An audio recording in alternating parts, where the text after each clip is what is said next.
और ठंडी ठंडी हवा से आपको सुशोभित करेंगे। आप मुरझाएंगे नहीं।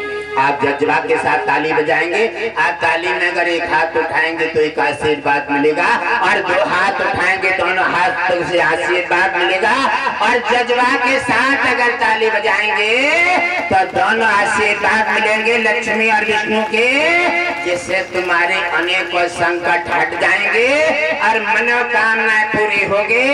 भगवान विष्णु को गुरुदेव ने यहाँ कपूरपुर में आह्वान किया है, और कल भगवान विष्णु लक्ष्मी शंकर भोलेनाथ कैलाश से भी पधारेंगे, और ब्रह्मा सरस्वती जैसे सभी आदि देवता भी इस कपूरपुर जैसे नगर में पधारेंगे, और अपनी कृपा दृष्टि से निहाल करके तुम्हारा सबका कल्याण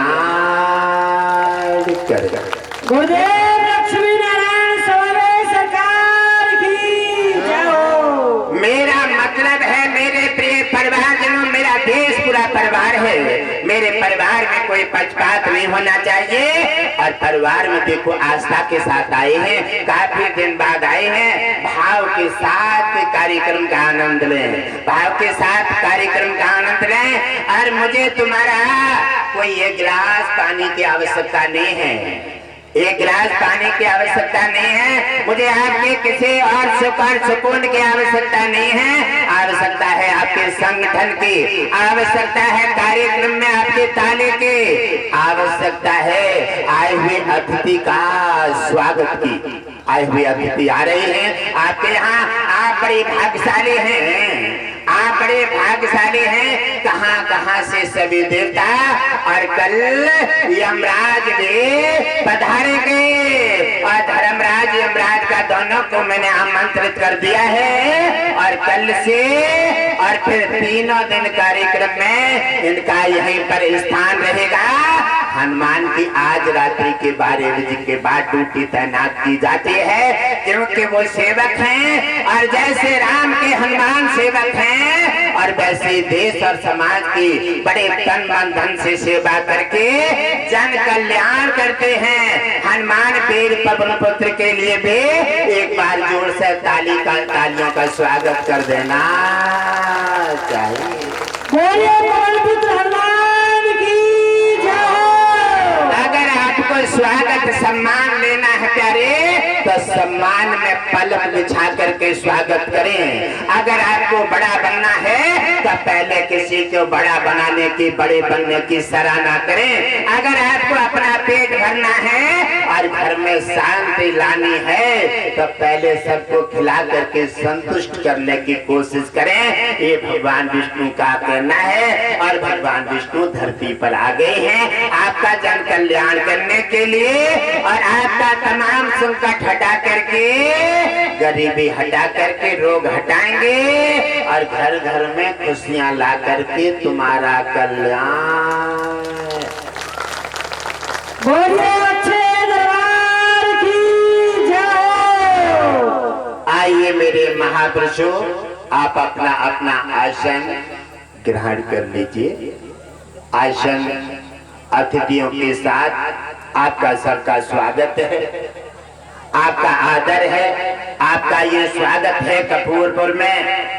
और आप अपनी अनुपम कृपा से, आप अपनी दया से, आप अपनी शीलता से, आप अपनी कोमलता से, हे मेरे पवन पुत्र, आप अपने ठंडे ठंडे हवाओं से सभी हमारे समाज का और सभी हमारे परिवारजनों का सहयोग करके, गर्मी से हटा करके अपना सहयोग करें।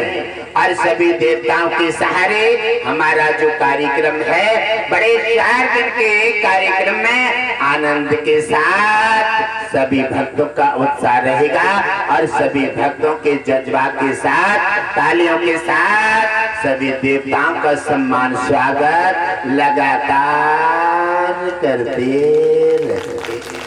बोलिए सभी देवी देवताओं की जय हो।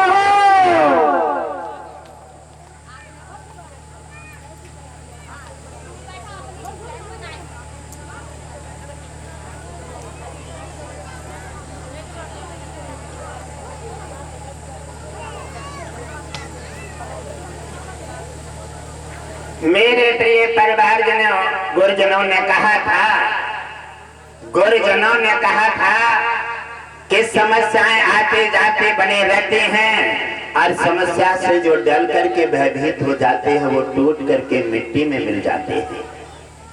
ये तुम्हारा देश नहीं है, ये घर के सब आप जो है, आप कहाँ रह रहे? अतिथि हैं, न तुम्हारा है न तुम्हारा रहेगा। और जो तुमने आकर के औरों का अपना बना लिया है, ये अज्ञानता है। और जो आज लोगों ने मानसिकता बना दी है कि मैं किसी को कष्ट दे करके और अपने का आराम अपने को प्राप्त करूंगा, उनका कभी सपना पूरा न हुआ है न होगा।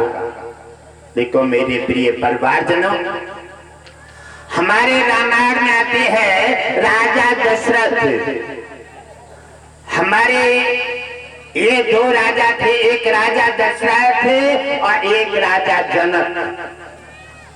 एक राजा दशरथ, एक राजा जनक, ये दोनों ही बड़े संकट में गंभीर कष्टों ने घेर रखा था। राजा जनक और राजा दशरथ, क्योंकि राजा जनक के भी संतान नहीं थे और राजा दशरथ के भी संतान नहीं थे, दोनों ही निसंतान थी। और जब दोनों को निसंतान की परंपराओं ने और परिवार ने जब प्रेरित कर दिया था, तब किसी प्रकार से उनके घर में और शरीर में, जीवन में शांति नहीं मिलती थी।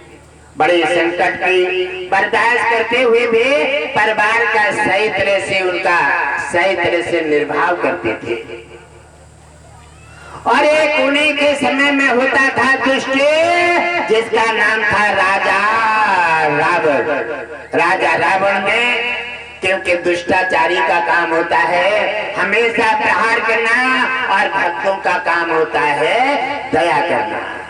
तो राजा दशरथ और राजा जनक ये धर्मात्मा राजा हैं और दुष्ट रावण ये अन्यायी राजा है। और राजा रावण ने सोचा, उसका कर्तव्य था कि हमेशा अपने साधु संत धर्म प्रहार करके और अपने अधर्म का झंडा ऊंचा उठाना। लेकिन आज तक भगवान विष्णु ने अधर्म के लिए कभी भी पनपने नहीं दिया है और धर्म को कभी भी हटने नहीं दिया है। भगवान विष्णु ने जब भी धर्म पर कोई हानि हुई है और साधु संत ब्राह्मण पर प्रहार हुआ है, उसी समय भगवान विष्णु ने अलग अलग रूपों में अपना रूप धारण करके और संकट का निवारण करके तुम्हारा सहायता दे करके कल्याण किया है। उसी समय राजा जनक अपने संतान के नाना प्रकार की चिंता में और बड़े चिंतित रहते थे और बार बार उपाय करते थे, ब्राह्मण को बुलाते थे, यज्ञ करते थे और बार बार उपाय करते थे कैसे भी हमारे एक संतान हो जाए। और राजा जनक अपने संतान के लिए प्रयास कर रहे हैं और उधर महतरानी गांव में देख करके राजा जनक के लिए देखते हैं और देख करके झाड़ू फेंक करके और पेट घुमा कर खड़ी हो जाती है। एक दिन राजा ने देखा कि ये क्या हो रहा है और बुलाया, कहने लगे देवी ये क्या कारण है? कहने लगे नहीं राजन, क्योंकि पहले कोई राजाओं से इतने भयभीत रहते थे, क्योंकि राजा के सामने कोई राजा की बात बताने में सक्षम नहीं थे, क्योंकि राजा के प्रहार से बड़े घबरा जाते थे। उन्होंने कहा कि चिंता मत कीजिए और आप जो है हमारे भय से मुक्त हैं और तुम बताइए तुम्हारा कारण क्या है, आज तुम पीठ घुमा करके खड़े हो गए हैं।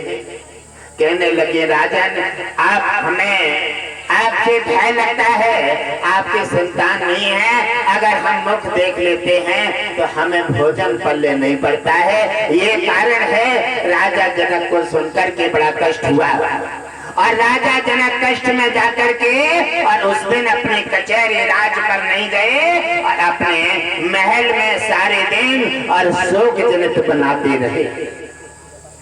राजा जनक को काफी समय व्यतीत हो जाता है और बड़े चिंतित हैं भगवान विष्णु के परम भक्त हैं और बार बार आते हैं और भगवान विष्णु के सामने आंसू बहाने लगते हैं और चिंता करते हैं और बार बार कहते हैं, हे नाथ, आपने मुझे ये कष्ट क्यों दे दिया, आप मेरे कष्ट का निवारण करें। और बार बार चिंतित होकर के बार बार आंसू बहाते हैं और बार बार अपना प्रार्थना कर रहे हैं।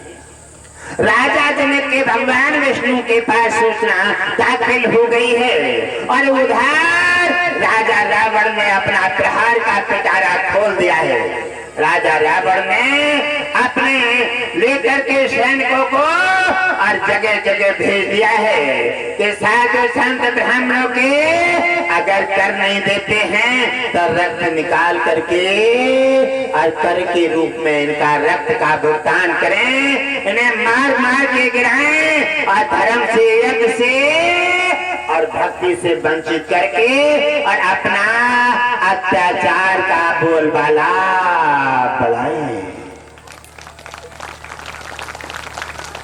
रावण का ये सुन करके और सैनिक आगे बढ़ जाते हैं, साधु संतों को रक्त निकाल करके और इतना रक्त निकाल दिया है कि रक्तों की घड़ा रखने के लिए जगह नहीं है। कुछ साधु गहरा जख्म बन जाता है, मर जाते हैं। कुछ चीजें ऐसी हैं आज भी हमारे देश में और समाज में आता है। हमारे देश में समाज में सबसे बड़ी बात उठती है कि आज हमारा क्षेत्र परेशान है गायों से और बिधार और बछड़ों से। ये